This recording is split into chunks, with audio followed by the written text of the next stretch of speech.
고린도후서 4장 16절부터 18절까지입니다. 다 같이 합독합니다. 시작. 그러므로 우리가 낙심하지 아니하노니 우리의 겉사람은 낡아지나 우리의 속사람은 날로 새로워지도다.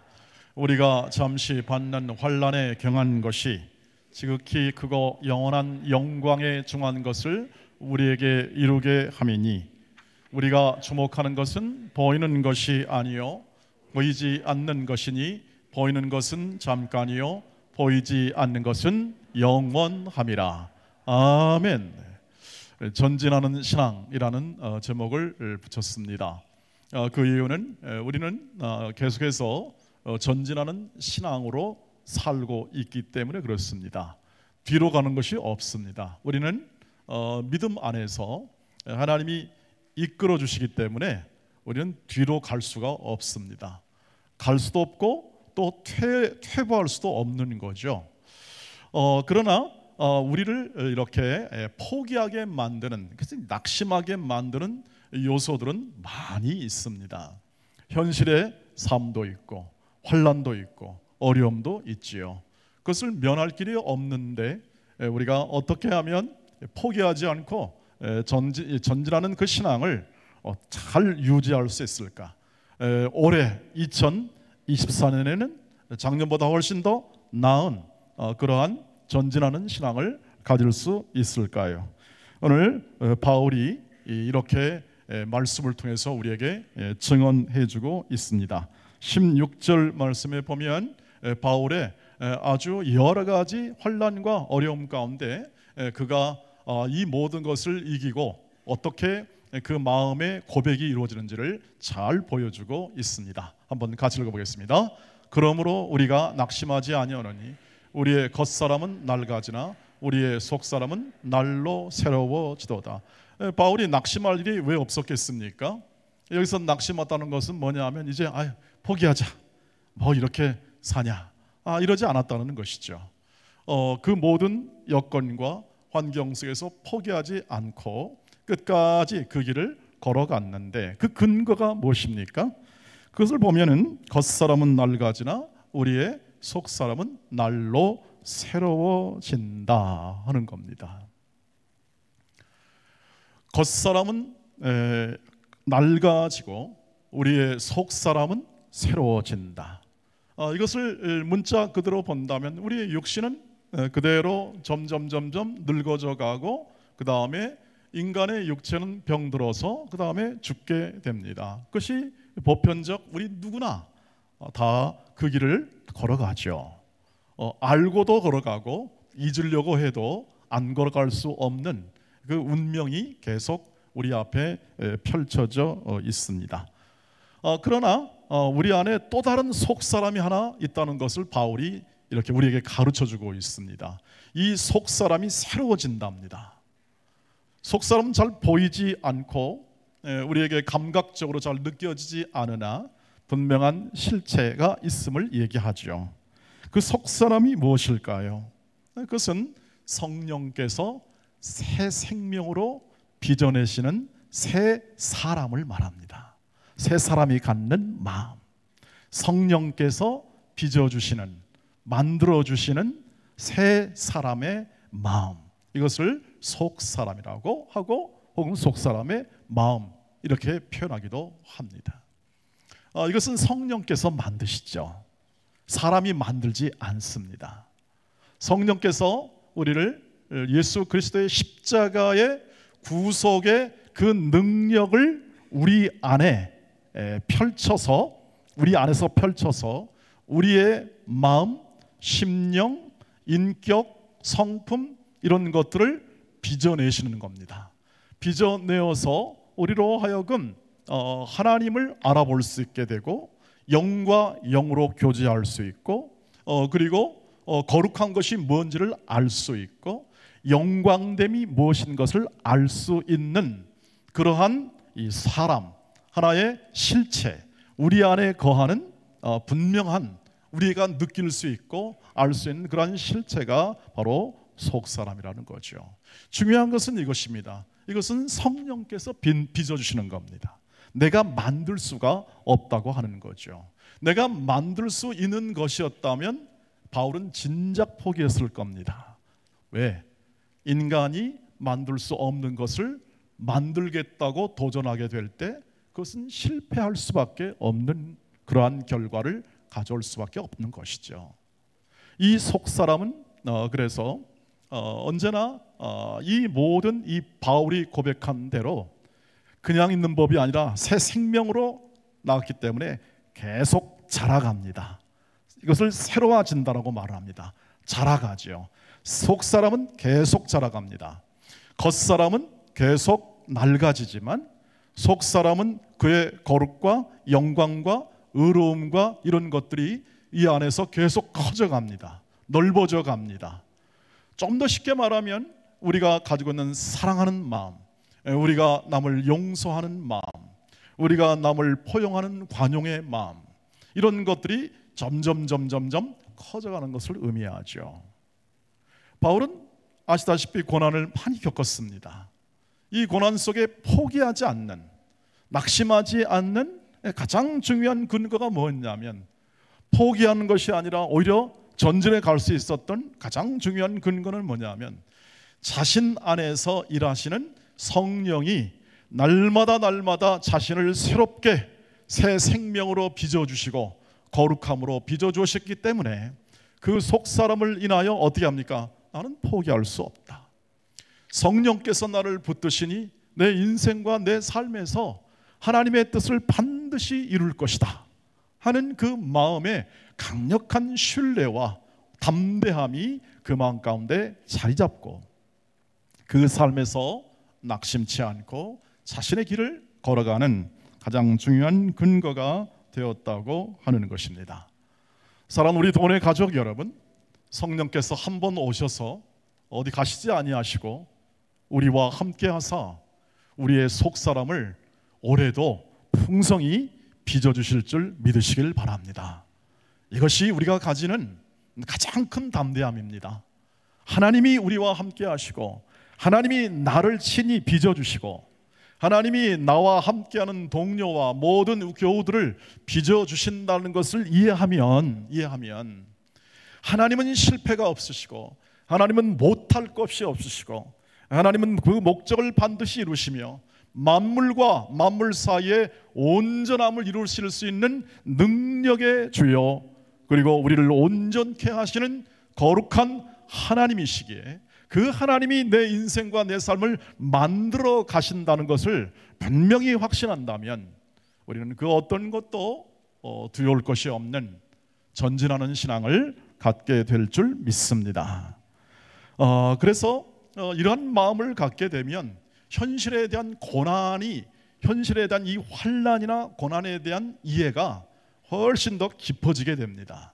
다시 말하면 우리가 겪는 이 현실 있지 않습니까? 많은 사람이 실패하죠. 신앙도 실패하기도 하고 어려움을 겪기도 하고. 왜냐하면 이 현실이라는 것은 세상의 모든 법과 제도와 그리고 문화 속에 이루어진 사람들이 행하는 모든 일들로 만들어진 어떤 현상들, 이것이 바로 이 현실을 말하는데, 이 현실은 절대 우리에게 우호적이지 않고 이 현실은 모든 것이 우리의 것을 언제나 빼앗는 것으로 작동하죠.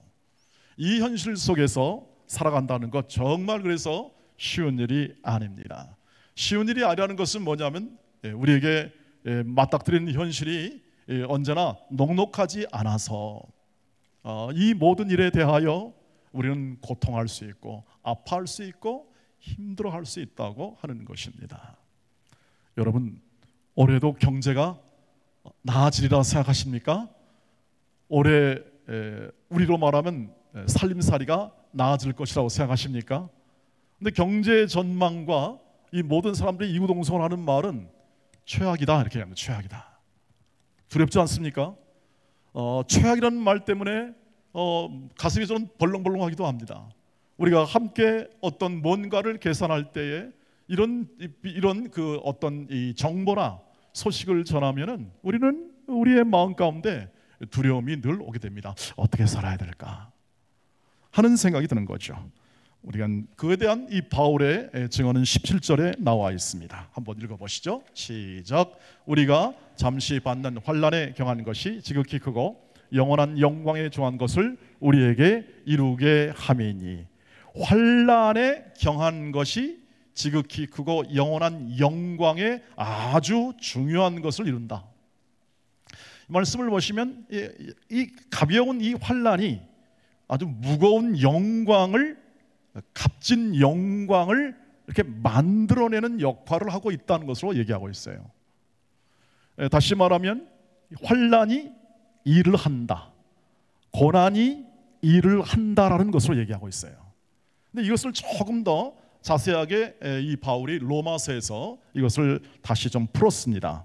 로마서 5장 3절로 4절 말씀을 보시죠. 같이 읽겠습니다. 시작. 다만 이뿐 아니라 우리가 환난 중에도 즐거워하나니 이는 환난은 인내를, 인내는 연단을, 연단은 소망을 이루는 줄 알미라.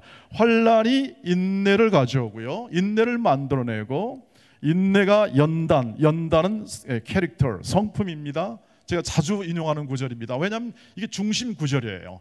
우리 환난을 이해하고 고난을 이해하는데, 새 생명을 가진 자들이 환난과 고난을 이해하는 가장 핵심적 신학의 구절이기 때문에 자주 인용합니다. 이것을 잘 마음에 이해하시면 고난을 넉넉히 이기고 나갈 힘과 지혜를 얻게 되는 것이죠.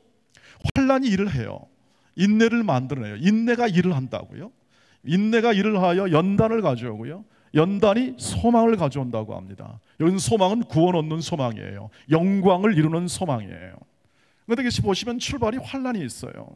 기뻐하며 즐거워하며 예수를 믿는 기쁨과 즐거움을 얘기한 다음에 그다음 곧장 바울은 뭘 얘기하냐면 환난이 나와요. 이것은 피할 수 없다는 것이죠. 그런데 이 환난이 일을 한다는 거죠. 어떤 일을요? 소망에 이르기까지 인내를 낳고, 인내가 연단, 사람의 성품을 개발시킨다는 거죠. 그러니까 고난이 일을 합니다. 그러니까 예수 믿는 자, 새 사람, 성령이 빚어지는 사람들의 이 인생과 삶은 고난이라는 자체가 절대 마이너스가 아닙니다.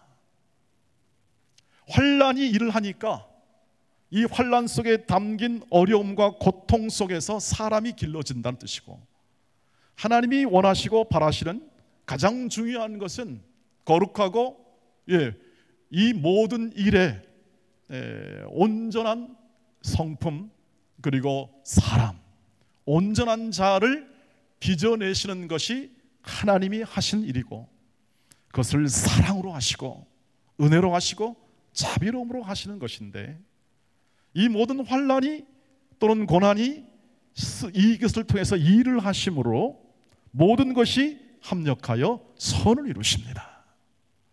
그러니까 고생은 젊어서도 사서도 하기도 하고, 우리가 원하지 않아도 고난은 올 뿐 아니라 하나님이 이 고난이라는 이 현실에 있는 고난을 통하여 하나님이 친히 그 고난 가운데 일을 하심으로 우리를 영광의 존재로 만들어내시는 재료로 사용하여 우리 인생을 빚어주십니다. 그러니 포기할 수 없습니다. 낙심할 일이 아닙니다. 하나님이 그 안에서 일하시고 그 모든 고난과 환난을 통하여 친히 일하심을 통해서 우리의 사람, 우리의 존재, 우리의 하나님의 영광을 찬송하기에 합당한 존재를 길러내시는 것입니다. 사랑하는 우리 동원의 가족 여러분, 올해는 이 고난과 환난이 분명히 우리의 삶 가운데 마이너스가 아니라 우리가 겪는 이 현실의 삶 가운데서 하나님이 일하시는 통로요, 하나님이 만드시는 재료라는 사실을 마음에 굳게 담고 전진해 나가시기를 주의 이름으로 축복합니다. 포기하지 마십시오. 절대 포기란 없습니다. 우리는 바로 그 하나님의 일하심에 근거하여 마음의 담대함을 가지고 살아가는 것입니다. 현실을 감수하시기를 바랍니다. 고통의 현실을 감수하십시오. 모든 고통의 현실과 어려움을 감수하십시오. 왜 하나님, 왜 나를 여기든 자리에 놔두었습니까? 하나님 왜 이렇게 고통스러운 자리에 놔두었습니까? 라는 질문을 할 수 있습니다. 그것은 정직한 질문입니다. 경제가 어렵고 전쟁이 나고 모든 기근과 재난들이 언제나 사라지지 않는 이 세상 속에, 그리고 사람들이 불완전하고 사람들이 자기를 위해 살기 때문에 언제나 경쟁해야 하고, 그리고 또 남의 것을 빼앗아야 내 것을 채운다는 그러한 생각밖에 할 수 없기 때문에 모든 이 삶의 현실은 다 같이 전쟁입니다. 전쟁할 수밖에 없습니다. 그런 이 현실 속에서 우리가 그냥 홀로 독야청청하는 것이 아니라 그 현실 속에서 하나님을 신뢰하고 이 현실에 있는 고난과 어려움이 일을 한다. 내 안에 계신 하나님이 결코 나를 놓아두지 아니하시고 이 현실 속에서 나를 이끌어내신다는 분명한 확신을 가지고 믿음으로 그 현실 속에서 힘있게 사시기를 주의 이름으로 축복합니다. 담대하게 사십시오. 자랑스럽게 예수를 믿는 자의 자랑스럽게 예수를 자랑함으로 그렇게 사시기를 주의 이름으로 축복합니다. 그것이 우리의 삶이죠. 그것을 우리를 부르신 부름의 가장 중요한 내용입니다. 그래서 이렇게 예수님 말씀합니다. 내니 두려워하지 말아라. 내가 너와 함께 있고 내가 네 곁에 있다. 아니, 네 안에 있다. 그것을 제발 좀 알아다오. 제발 좀 깨달아다오. 내 사랑하는 자녀들아, 너희는 내가 너희를 빚어내고 있지 세상이 너희를 빚어내는 게 아니다. 세상에 의해서 영향받을 존재가 아니고 너는 내가 빚어내고 있고 내가 다스리고 있으며 너를 움켜잡고 네 인생을 끌고 가고 있으니 너는 순종하여 그 삶을, 현실에 있는 삶을 감수해라. 고통을 감수해라. 끌어안고 그 자리에서 하나님과 깊이 동행하며 너의 인생을 살아라. 이렇게 말씀하는 거죠. 그러니 그 삶 속에 담긴 하나님의 뜻이 각각 우리 온 동원의 가족 여러분에게 임하고 또 함께 삶으로 나타날 수 있게 되기를 주의 이름으로 축복합니다. 그 삶을 살아가게 될 때 우리가 주목해야 할 것은 이것입니다. 18절입니다. 마지막 18절 보시면 이렇게 됩니다. 같이 읽겠습니다. 시작. 우리가 주목하는 것은 보이는 것이 아니요 보이지 않는 것이니 보이는 것은 잠깐이요 보이지 않는 것은 영원함이라. 우리는 영원에 잇대어 사는 사람임을 꼭 기억해 주시길 바랍니다. 이 땅에만 살 것이 아니라는 사실입니다. 보이는 것만으로 다 만족함으로 사는 존재가 아닙니다. 하나님의 자녀들은 영원한 보이지 않는 곳에 더 중요한 일이 있고 우리가 보이지 않는 저 영원한 하나님의 다스림과 하나님이 예비하신 천국과 그리고 우리에게 허락된 영생의 부요함을 우리의 모든 주 예수 그리스도가 오시는 날 온전히 이룰 그 영원한 가치, 그 가치를 통해서 주목함으로 오늘 현실 속에서 우리가 주저앉지 않습니다. 아무리 사방으로 우겨쌈을 당하여도 아무리 모든 환난과 어려움이 와도 우리는 그것을 뚫고 소망을 가지고 나갑니다. 어떤 어려움이 있어도 소망이 있는 사람은 살아남습니다. 아무리 어려워도 하나님에 관한 소망으로 가득 찬 사람은 그 길을 헤쳐나갈 성령의 충만한 도우심과 인도하심이 있게 마련입니다.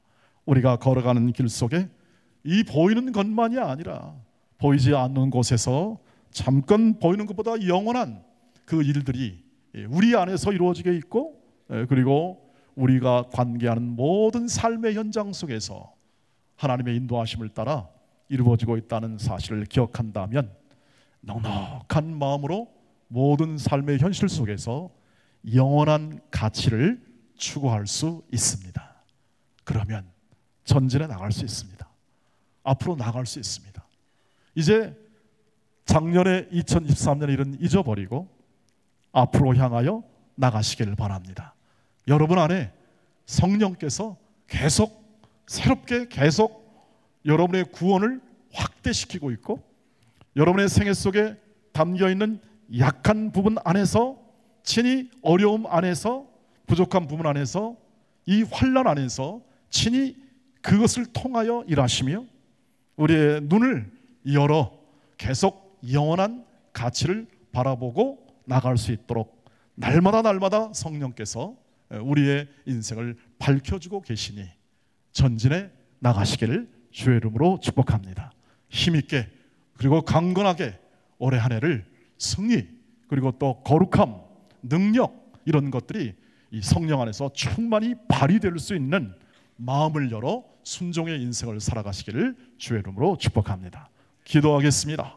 자비하신 하나님, 오늘도 하나님의 성령의 충만한 은사가 찬양과 경배와 말씀을 통하여 우리 모두에게 부어주심을 감사합니다. 자비하신 하나님, 올해 새해 이 하나님의 일하심이 각 사람과 각 가정 가운데 충만하게 하옵소서. 환난과 어려움이 늘 이 현실의 삶 가운데 도사리나 우리가 믿음을 가지고 오직 새 생명의 역사를 이루시는 하나님을 신뢰하여 온전함으로 포기하지 않고 앞으로 나아가게 하옵소서. 각 가정을 새롭게 하옵소서. 각 모든 직장과 일터와 삶의 터전 기업을 주님께서 풍성히 열매 맺도록 일하시고 인도하시며 돌보시며 공급하여 주시옵소서.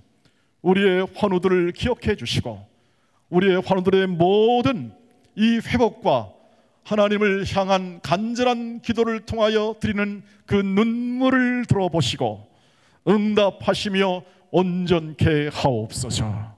자비하신 하나님, 우리 온 도원의 가족이 한마음 한뜻으로 하나님 나라를 위하여 섬기고 이웃과 사회를 향하여 함께 기도하며 봉사하며 섬기는 귀한 공동체로 굳게 세워주시옵소서.